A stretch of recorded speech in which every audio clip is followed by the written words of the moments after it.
Welcome to the Accidental Business Owner podcast, the show that lifts the lid on what it really takes to grow, scale and successfully exit your business without losing your sanity, soul or savings. Real stories, raw lessons, proven strategies. Let's dive into this week's episode. Hi, Jay Allen from My True North. Welcome to the Accidental Business Owner podcast. Delighted to have you with us here today, whilst I'll be talking to you about the team that relies upon you and your thinking and how to be able to create a business that thinks for itself.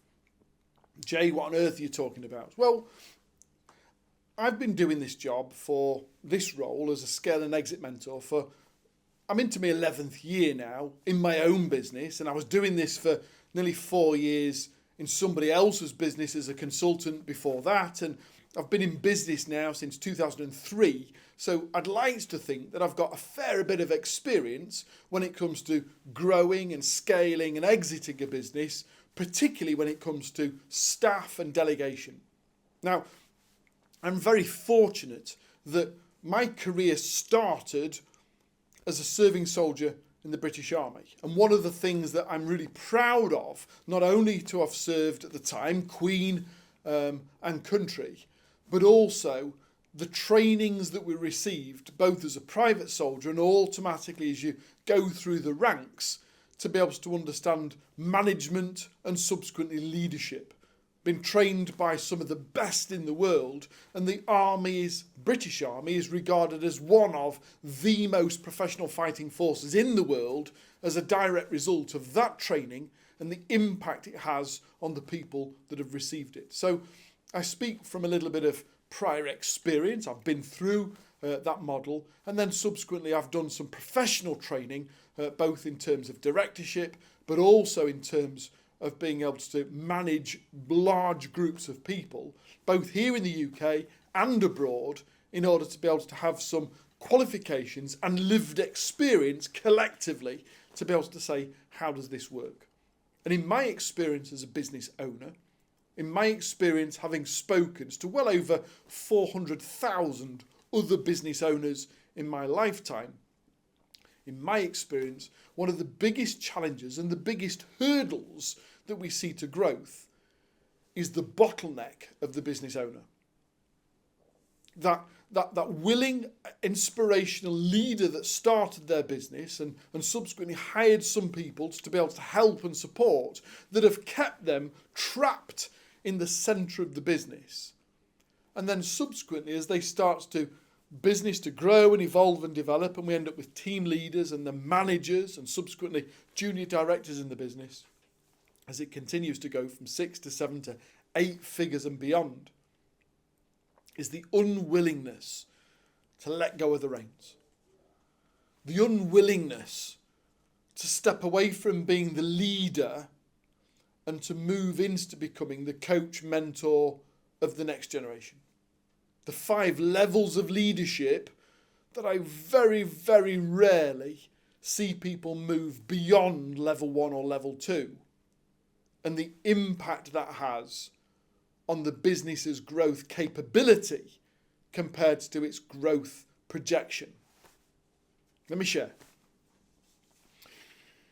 There are 5 levels of leadership according to Maxwell, and an incredibly detailed psychological report based on leaders and leadership, both in the UK, the US and around the world.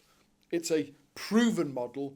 It's a model that is replicated the world over and translated into numerous different languages.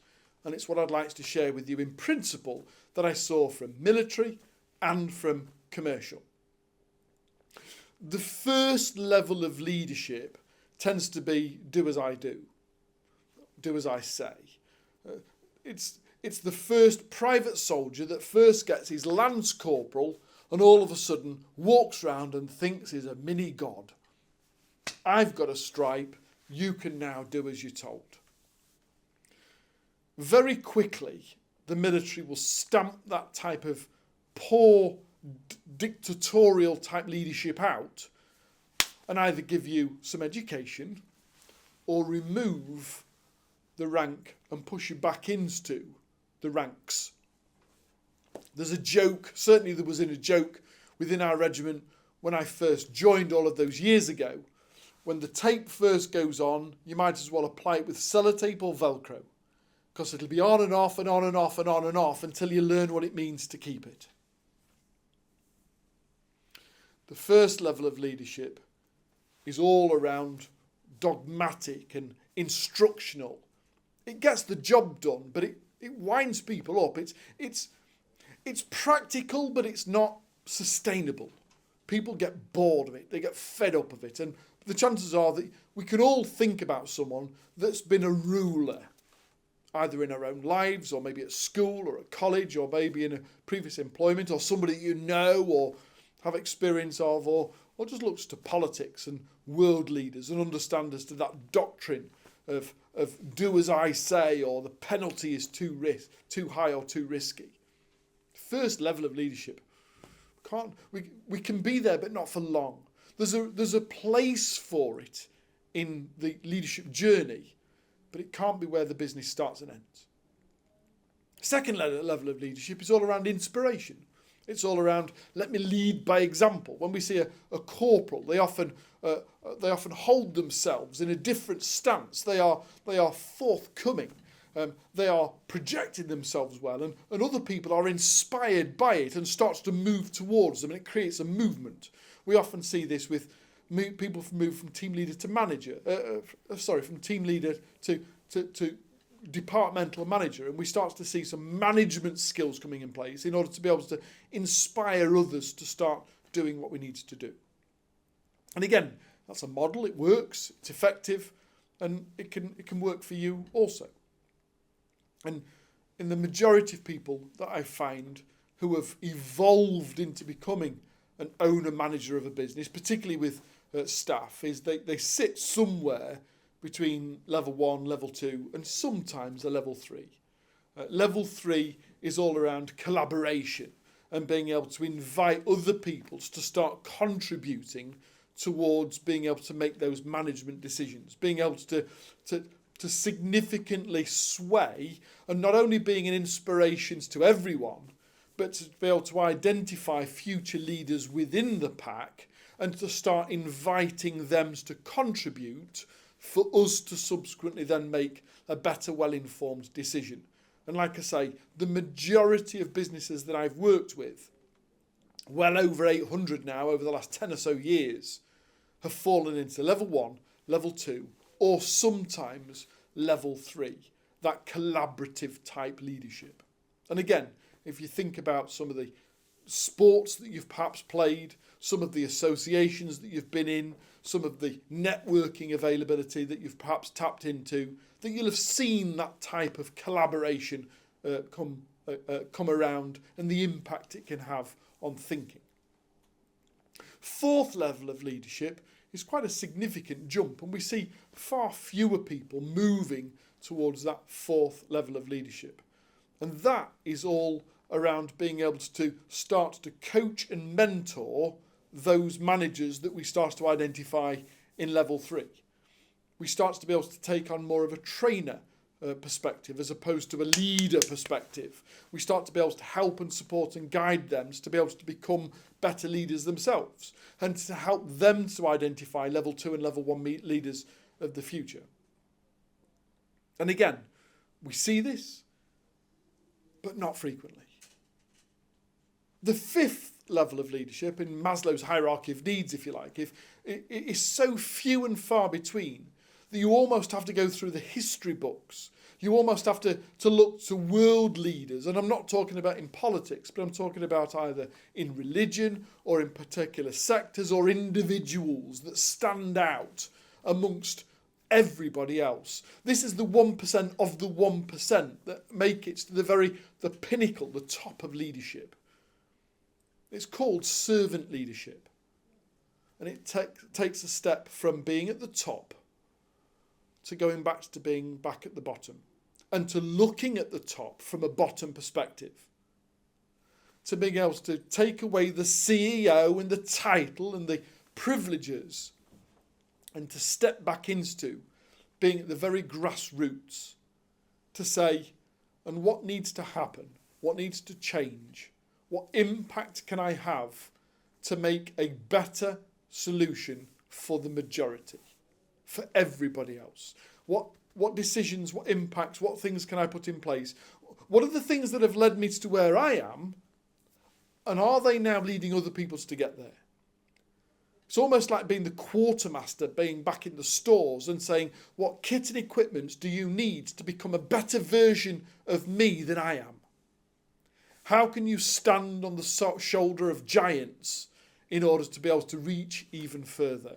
What do I need to do? What do I need to stop doing? What needs to change within a business to enable you to become a bigger, better, bolder, more confident leader than I ever was earlier in your career, so you can expand and accelerate even further beyond? And like I say, the 1% of the 1%. But in order to achieve any of this, we have to first change our own attitude. And for that, we need to be willing to acknowledge that everything that you've done has led you to where you are today. And yet, everything that you've done is potentially holding you back from where the business could be tomorrow, next week, next month, next year. We have to be willing to challenge our own thinking, to say, and if I did that again, if that situation presented it to myself again, if we were faced with this opportunity, this challenge again, would I automatically default to what I did last time? Well, it worked, so we'll do it again. Or am I open to challenging my own thinking? Am I open to being able to say, and what do we do different next time to make it a better outcome, a bigger outcome? More people are impacted in a more powerful and positive manner.